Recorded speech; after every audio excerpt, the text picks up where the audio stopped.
Diferenças entre úlcera venosa e úlcera arterial. Nessa aula que você vai aprender. Meu jovem, seja muito bem-vindo a essa aula, tá bom? Meu nome é Michele Rufino, sou enfermeira. Sou especialista na cicatrização de feridas. Esse canal aqui é um conteúdo gratuito para você aprender mais, saber mais sobre o universo aí das feridas, o universo da cicatrização. Além disso, eu tenho o projeto Educação Continuada, que são cursos online, presenciais e também ao vivo, aqui, em algumas situações, em relação à cicatrização de feridas, em relação ali ao processo cicatricial, curativos, enfim, esse lindo e vasto universo sobre o tratamento avançado da ferida do paciente. Eu também tenho atendimento, tá? Tenho os atendimentos presenciais. Aqui em Conselheiro Lafayette, tenho a Clínica Integrativa, que é uma clínica de cicatrização de feridas e também de consultório de enfermagem. E também tenho o atendimento, por teleconsulta, se você também precisar. Tá legal? Para onde você estiver me assistindo, você precisar aí de um atendimento para a cicatrização da sua ferida, ou cicatrização da ferida que você está cuidando, ou se você é um cuidador e quer mais orientações, fala aqui comigo que a gente dá um jeito. Tá legal? Vai ser um prazer para mim atender você. Então, vamos pensar no seguinte. Você, a partir de hoje, para você fazer a diferença no seu paciente, fazer a diferença em qualquer situação que você vai atender, você não vai mais trocar curativo, tá bom? Então, tira essa palavra da sua cabeça. Você não vai trocar mais curativo.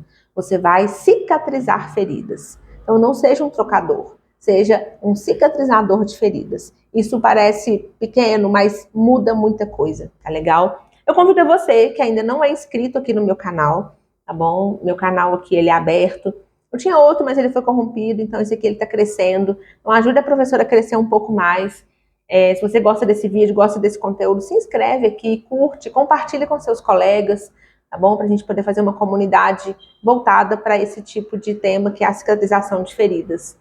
E, particularmente falando, eu adoro falar sobre úlceras venosas e úlceras arteriais, porque são as úlceras que eu mais gosto de tratar. São as úlceras que eu tenho um tropismo mesmo, sabe? Aquelas assim que chega e que eu gosto de investigar a causa, saber o que está acontecendo, todo o processo ali cicatricial que está acontecendo. Se é, por exemplo, ali voltado pelo uma úlcera, por exemplo, venosa ou arterial, a gente precisa saber de uma coisa que é essencial na vida de um profissional que cicatriza feridas, que é a fisiologia. Não existe como você cicatrizar uma ferida sem saber a fisiologia. Ah, por quê, Michele? Porque, gente, para você saber aonde o sangue passa, você saber quais são as características que você precisa fazer para cicatrizar melhor aquela ferida e entregar uma circulação mais eficiente, tem que saber a fisiologia, senão não vai adiantar. Lembrando sempre que uma condição básica, isso é bem básico. Úlcera venosa vem de veias. Úlcera arterial vem de artérias. Michele, se você não falasse, eu não ia ficar sabendo, né? Então, assim, é bem nítido. E úlcera mista tem as duas, tem os dois comprometimentos. Então, o paciente tem problemas, tem algumas causas ali relacionadas ao processo de veias e artérias e que está comprometendo aquela área.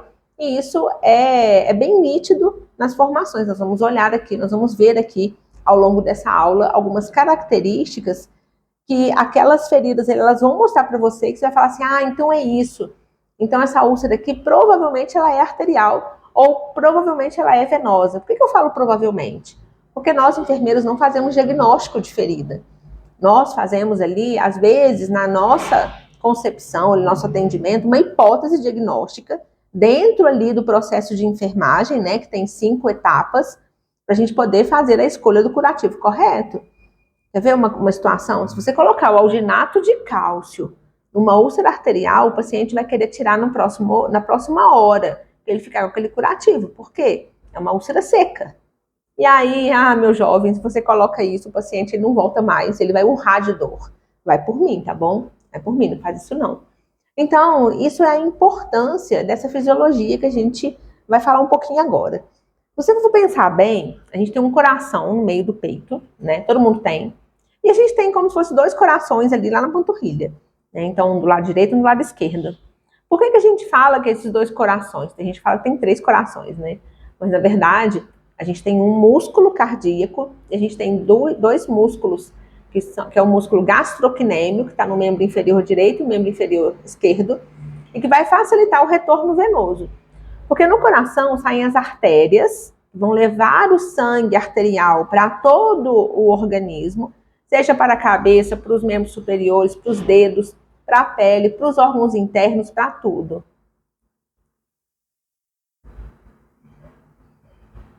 Ou até mesmo em relação ali a órgãos internos e tudo mais. Enfim. Já as veias, elas retornam para o coração com aquele processo do metabolismo já realizado. Então, muita gente que fala que o sangue arterial é o sangue limpo, é o sangue rico em oxigênio. Esse é o termo certo. E as veias, ali circula o sangue, tem gente que chama que é o sangue sujo, mas eu prefiro falar que é o sangue rico em gás carbônico e pobre em oxigênio, que vai ser levado lá para o coração de novo e que vai para os pulmões para ser oxigenado. Então, a gente tem duas circulações. A grande circulação, que é essa que vai do coração para os membros de todas as partes do organismo, através das artérias, e ela volta para ser reoxigenada através das veias. Quem impulsiona as artérias é o coração. Quem impulsiona as veias são os músculos, são os movimentos, principalmente os membros inferiores, que são os músculos gastrocnêmicos, tá bom? Já a pequena circulação é aquela que vai do coração ao pulmão, pulmão, coração. Quando a gente inspira, inspirou, certo? Você está enchendo o seu pulmão de oxigênio. Aí aquelas artérias, né, que estão levando o sangue desoxigenado lá para o pulmão, porque aqui tem uma breve troca, tá bom, desses vasos. Ele vai lá, capta o oxigênio, tá bom, através da hemoglobina lá nos capilares e volta pela veia, tá bom, pulmonar, o contrário também, tá bom? E aí vem entra no coração, né, através do átrio esquerdo. E depois vai para o ventrículo esquerdo e vai para o restante do corpo, fazendo, então, a grande circulação. É assim que acontece. Só que se acontece alguma alteração ali de estase venosa, alguma alteração de interrompimento de fluxo sanguíneo, acaba que a gente tem que pensar o seguinte. A gente tem, por exemplo, tem o meu carimbo aqui. O meu carimbo, se eu soltar ele, ele cai na hora. Por quê? Porque a gravidade ajuda. Então, para descer, é igual a gente fala, todo santo ajuda, mas para subir a gente precisa de mais auxílio, certo? E aí, para aquele sangue ele subir como se fosse aqui o meu carimbo, a gente precisa de uma força maior. Quem está mandando descer é o coração, através das artérias. Mas para subir, tem somente as veias. E aí, gente, essas veias, o que acontecem com elas? A gente vai precisar ter um reforço cardíaco ali. Se o coração estiver em boas condições, ele vai fazer isso perfeitamente. E se a gente tiver uma movimentação do músculo gastrocnêmio, tá? Muitas das vezes a pessoa vai fazer, por exemplo, na academia, exercício de panturrilha, né? Ela sobe e desce ali, para poder fazer o retorno venoso e isso ficar eficiente. Quando não está eficiente mais, o que vai acontecer? A perna do paciente vai começar a ficar no terço distal, ali do joelho para baixo, vai começar a apresentar um escurecimento, um edema, ali vai começar a ter uma descamação, vai ficar mais ressecado, vai ter um prurido, vai coçar mais, o paciente vai queixar de dor, ali principalmente no fim da tarde, ele vai colocar as pernas para cima, vai começar a melhorar. Isso tudo são sinais que o organismo está mostrando que aquele local ali, ele tem um risco de desenvolver uma úlcera venosa. Por quê? Por causa da congestão. E geralmente, gente, essa úlcera venosa, ela tem um lugarzinho para acontecer. Sabe por quê? Porque é onde a veia está passando. E essa veia, né, que a gente chama aí de veia safena, que é uma das veias principais que a gente tem nos membros inferiores, ela passa na parte interna da perna. Ou seja, na parte ali do osso do maléolo, bem na parte interna mesmo. E é justamente ali onde fica concentrado aqueles produtos de metabolismo ali. Então, aqueles catabólitos todos que estão relacionados ao processo de circulação, vai ficar ali. Nesse local, aonde está coçando, aonde está edemaciado, aonde está escurecido, existe então um risco de desenvolvimento de uma úlcera venosa. Então, se você avalia um paciente e aquela úlcera está na parte interna da perna, no terço medial, ou seja, entre ali para baixo um pouco da panturrilha e um pouquinho acima do osso do maléolo, você já tem 90% de chance de falar que aquela é uma úlcera venosa, tá bom? E aí a gente tem também uma relação bem interessante de dizer sobre as artérias. Que relação seria essa, né, diferente de dizer das artérias? Paciente comprometido com diabetes, paciente comprometido com hipertensão arterial, paciente comprometido ali com outros problemas, né, de circulação, eles podem, né, desenvolver ali uma arteriosclerose, uma arteriosclerose, né, ou seja, um comprometimento da luz do vaso, onde o ateroma, que é a placa de gordura, está diminuindo a luz do vaso ali, está diminuindo a quantidade de suporte de sangue. Ou arteriosclerose, quando a artéria fica dura, ela tem um enrijecimento muito comum no paciente que é diabético. Então, nesse processo, a gente começa a perceber que o membro do paciente começa a ficar mais claro, né?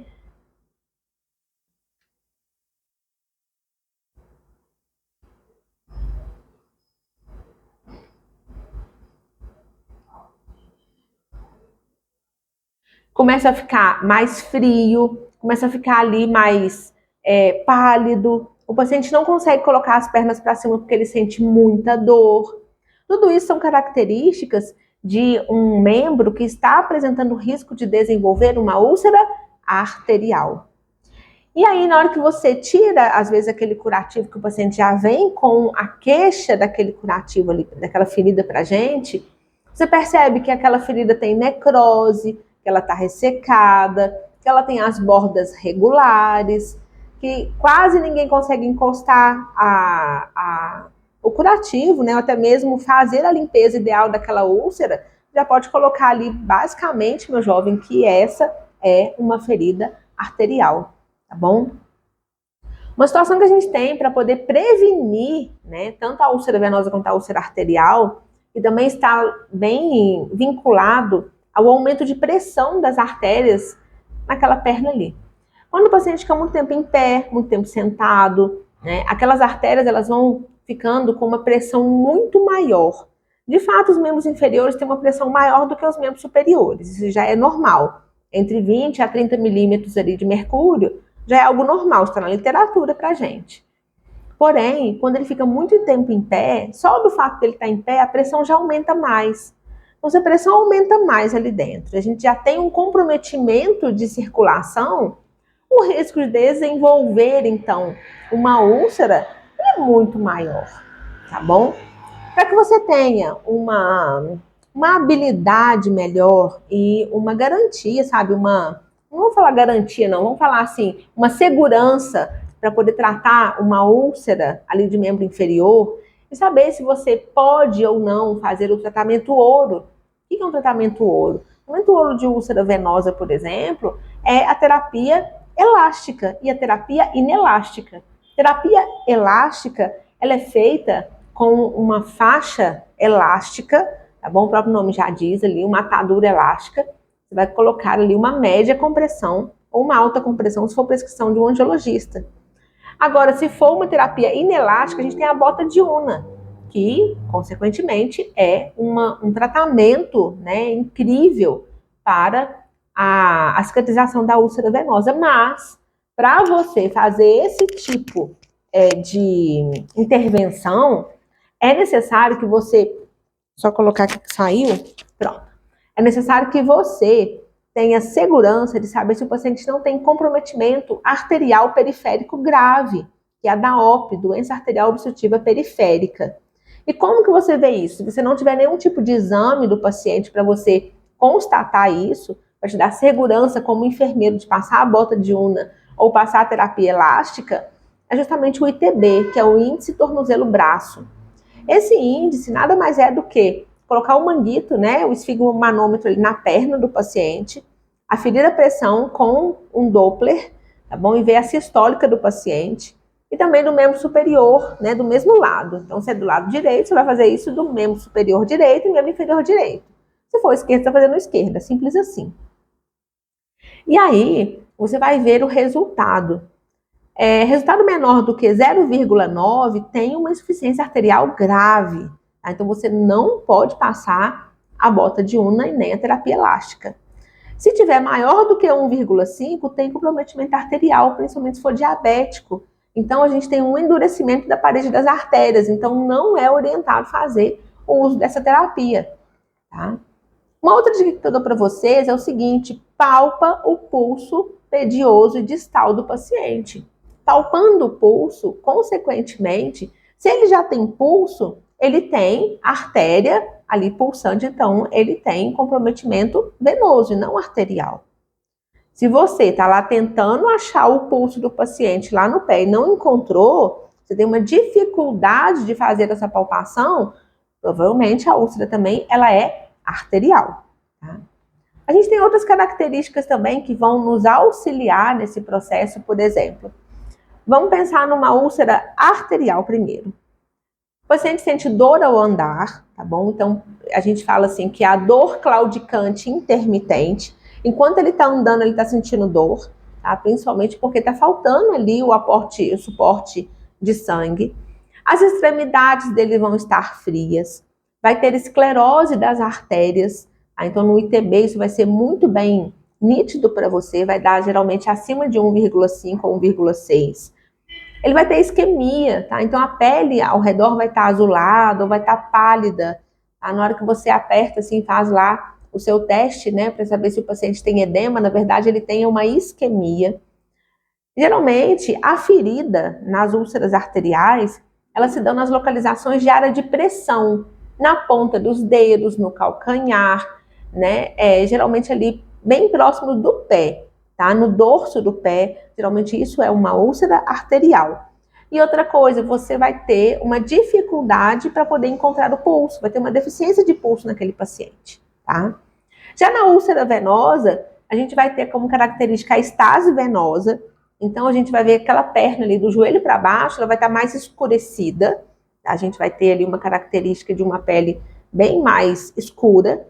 Então a gente vai ter a formação da dermatite ocre, tá? Essa dermatite ocre ali, ela é relacionada a muito nitidamente, né, pelo processo de acúmulo de hemosiderina, que é uma concentração mesmo de hemosiderina causado por aquele sangue que não conseguiu retornar por causa do processo da veia, né? Lembra do processo aqui da fisiologia, e acabou ficando ali acumulado naquela área, tá? E geralmente na parte interna da perna, tá? No terço médio anterior ali da perna. Ela não é muito dolorosa, igual a arterial, mas ela é bem desconfortável, tá? Bem desconfortável de ficar. Existe uma característica da obstrução venosa, tá? Então a gente sente o pulso, mas o paciente tem varizes.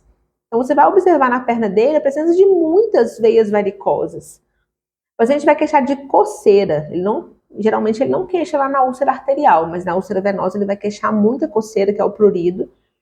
Geralmente as bordas elas vão ser mais arredondadas, tá? Mas elas vão ser irregulares e ela é mais superficial. Enquanto a úlcera venosa, enquanto a úlcera arterial, né, ela se forma já assim bem profunda.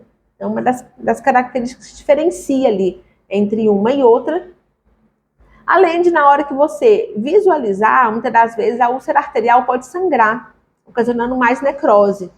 E a úlcera venosa tem características de ter mais exudato, então ela vai ser uma úlcera muito mais exudativa.